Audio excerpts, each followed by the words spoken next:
Praise the Lord प्रियो। फिर एक बार पास्टर भीमराव आपके साथ में सभी सुनने वालों को, सभी देखने वालों को प्रभु आशीष करे। उसके घर में परमेश्वर के अनुग्रह, परमेश्वर की शांति बनी रहे। हम आज देखने वाले फिर से आपके सामने एक बार victory in the name of Jesus channel में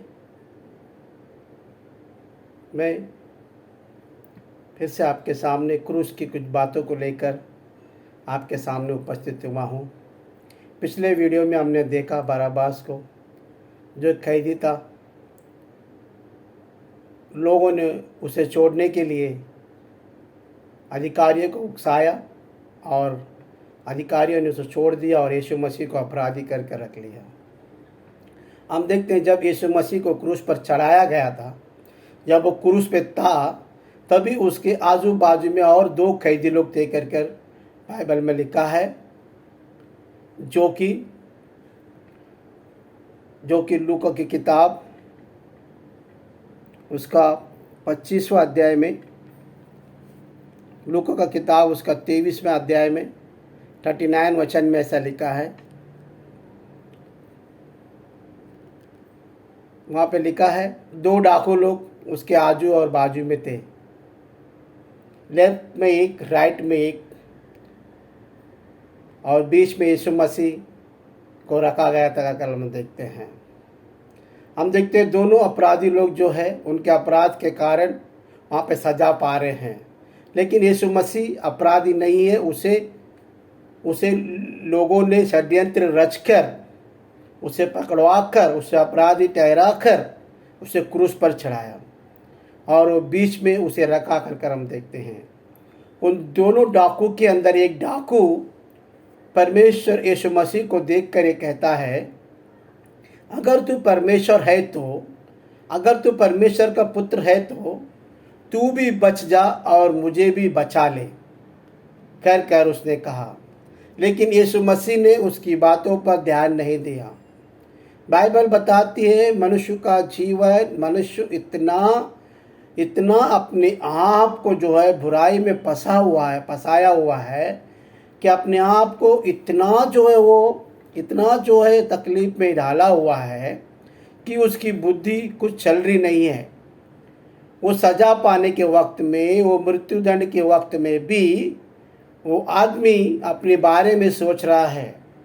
हम लोग देखते हैं बहुत सारे धर्म में देखते हैं, क्रिश्चियन धर्म में देखते हैं, हिंदू धर्म में देखते हैं, मुस्लिम धर्म में देखते हैं, लोग जब मरने के कगार पर रहते हैं तो अपने सारे गुनाहों से माफ़ी मांगकर जो है अपने आप को खुदा के हाथ में सौंप कर जो है अपने प्राण को त्यागते हैं कर हम लोग संसार में देखते हैं।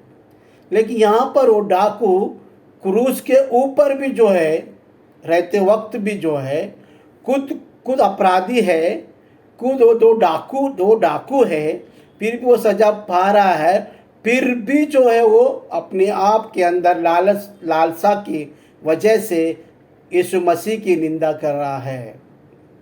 देखिए प्रियो, मनुष्य का जीवन आज ऐसा हो गया है, किसी का डर नहीं, किसी का खौफ नहीं, परमेश्वर का डर नहीं है। उसे मौत का डर नहीं है, मरने के बाद उसका जीवन क्या होगा ये डर नहीं है। उस वक्त भी वो और जीने की सोच रहा है ताकि वो और डकैती कर सके।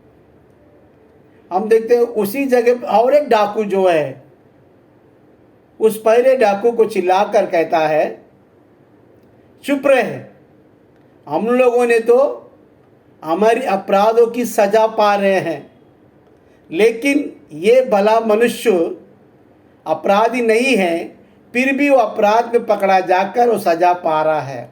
इसीलिए वो डाकू ने परमेश्वर से कहा, प्रभु जब तू परमेश्वर के राज्य में फिर से लौट आएगा तब तू हमें स्मरण कर, तू मुझे स्मरण कर, और मैं ये जानता हूं कि तू ही परमेश्वर का पुत्र है। प्रियो, हम देखते हैं उस मनुष्य ने अपने आप को अपराधी कहा।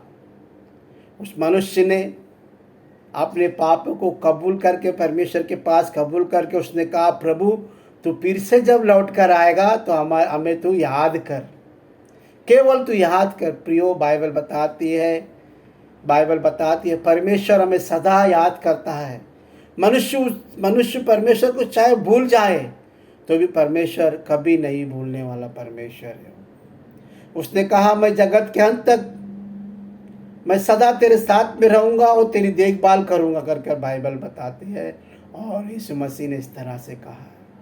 जब इस बात को जब यीशु मसीह सुनता है, यीशु मसीह उसे कहता है कि तू आज ही मेरे साथ में स्वर्ग लोक में रहेगा। प्रियो, हम आपसे विनती करते हैं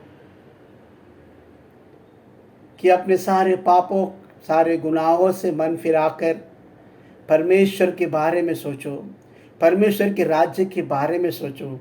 हमारा जीवन समाज को बिगाड़ना नहीं है, हमारा जीवन समाज को बनाना है। समाज कैसे बनता है प्रियो? समाज बुराई से, लालसा से, व्यभिचारी से और अभिलाषाओं से नहीं बनता है। समाज बनता है त्याग, प्रेम, धीरज, शांति से समाज बनता है। यीशु मसीह संसार में मनुष्य रूप धारण कर आए। इस बात को आप याद रखिए प्रियो कि परमेश्वर, यीशु मसीह परमेश्वर था। वो स्वर्ग से मनुष्य रीति से अनुसार वो जन्म लेकर मनुष्य रूप धारण कर इस पृथ्वी पे हमारे बीच में तहा कर हम देखते हैं।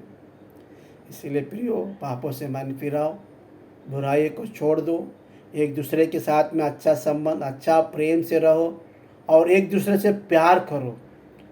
सबसे मानवता सबसे बड़ी चीज़ है। धर्म से ऊपर मानवता है, जाति से ऊपर मानवता है। जो मानवता की कदर करता है वही परमेश्वर के करीब और परमेश्वर को जानता है कर वो सिद्ध होता है। इसीलिए वो डाकू ने जिस तरह से मन फिराया, उसी तरह से हमें भी बुराई से मन फिराना चाहिए। जो बुराई से मन फिराता है, स्वर्ग राज उसके लिए नज़दीक है। इसीलिए प्रियो, इस बात को याद में रखिए कि यीशु मसीह भलाई का परमेश्वर है। क्रूस पर भी हुई डाकों के अपराध को क्षमा किया। आज अगर हमारे पास बहुत सारे पाप है, हमारे पास बहुत सारे गुनाह हैं, हमने किसी का दिल दुखाया है, किसी का मन दुखाया है, किसी को रुलाया है, किसी के पाप हमने रखा है, उन सारी बातों से आज परमेश्वर के सामने कबूल कर अपने आप को परमेश्वर के हाथ में दे दो। परमेश्वर तुम्हें माफ़ करेगा और वो तुम्हें स्वर्ग राज्य का वारिस बनाएगा। प्रभु इन सारी बातों के द्वारा तुम्हें आशीष करे, अनुग्रह करे और तुम्हारे घर में अमन, शांति और परमेश्वर का प्रेम कायम रहे। आमीन।